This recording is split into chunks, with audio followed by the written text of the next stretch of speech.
Hello bachcho, let's read the question. The question says, in a photoelectric setup, the radiation from the Balmer series of hydrogen atom are incident on a metal surface of work function 2 electron volt.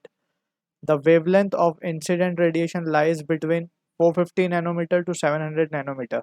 We need to find the maximum kinetic energy of photoelectron emitted given the value of Hc upon E as 1242 electron volt per electron volt into nanometer. So ये question में we have to find the maximum kinetic energy. So उसके लिए what we will do is we will first try to calculate the energy that we will get from the Balmer series.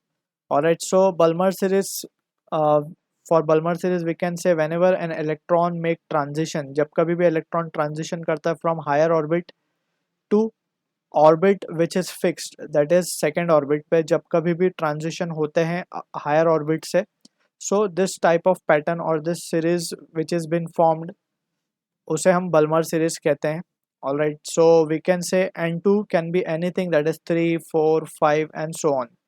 So यहाँ पे जब कभी भी transition होगा तो photons are emitted और उसकी एनर्जी होती है h nu. This we have already studied. So now in this case we have to calculate the energy. So for energy we can write by Bohr's third postulate हम लिख सकते हैं by third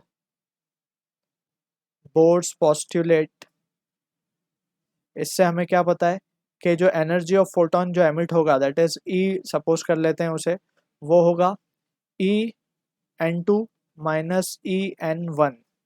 alright, so यहाँ पे we know energy of nth orbit is given by the formula minus 13.6 divided by n square into z.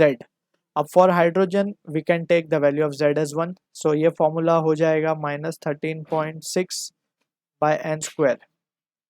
So we will use this formula और z की value हमने 1 substitute की. सो ये formula अबो equation में हम रखेंगे तो we can write therefore the value of energy will be 13.6 को हम बाहर ले सकते हैं and here we can write it as 1 upon n1 square minus 1 upon n2 square.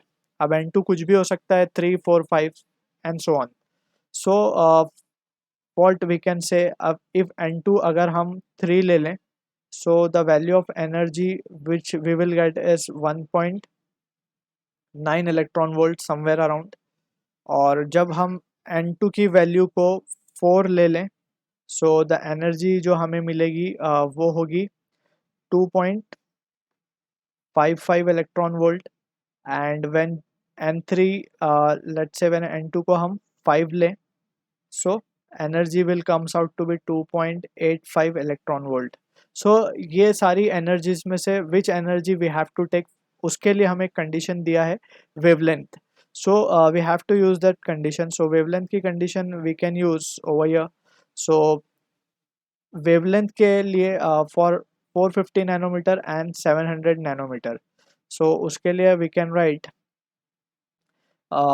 Also energy जो होती है वो होती है h c by lambda. Since energy is h nu और न्यू को हम सी बाय लैम्डा भी लिख सकते हैं. So for this we can say E one will be for lambda one और हमें वैल्यू गिवन है that is h c upon lambda one की value we can take 450 nanometer. Alright, and इसे convert करने की ज़रूरत नहीं, already we have been given with the value of h c over E that is 1242 electron volt nanometer. So we can directly use this value 1242 by 450.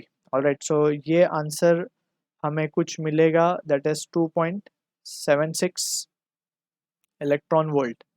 ये मिला हमें maximum energy because यहाँ पे as we can see wavelength और energy में inverse relation है. So wavelength कम तो energy ज़्यादा. यहाँ पे अब वेवलेंथ हम ज़्यादा वाली यूज़ करेंगे, so we will get a minimum energy and we can say E2 will be equals to HC over lambda 2.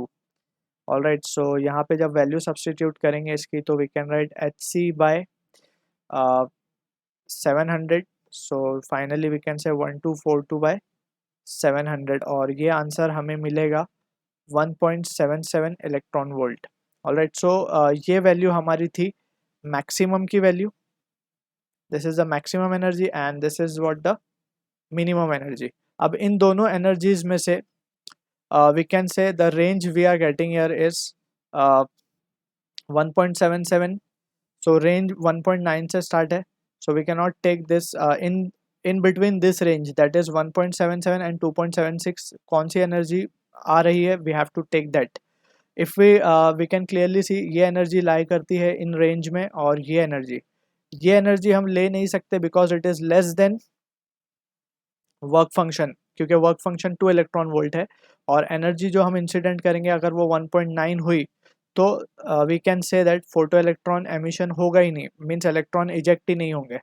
So in that case we have to take value greater than 1.9, so only this matches with the range, so we will take energy as 2.55. so finally we can say now, therefore we are interested in finding the value of kinetic energy, so we will use Einstein photoelectric equation, that is h nu is equals to, or we can say phi plus kinetic energy maximum. so h nu is nothing but it is the energy that we have calculated, so better we can write it as E. therefore we can say kinetic energy maximum will be equals to E minus of phi. so just we have to substitute the value of E, that is 2.55 minus work function की value 2 है, so the kinetic energy maximum comes out to be 0.55 electron volt. so हमारा answer to the question is 0.55 electron volt. so this is the answer to the question. I hope you understood it well. All the best.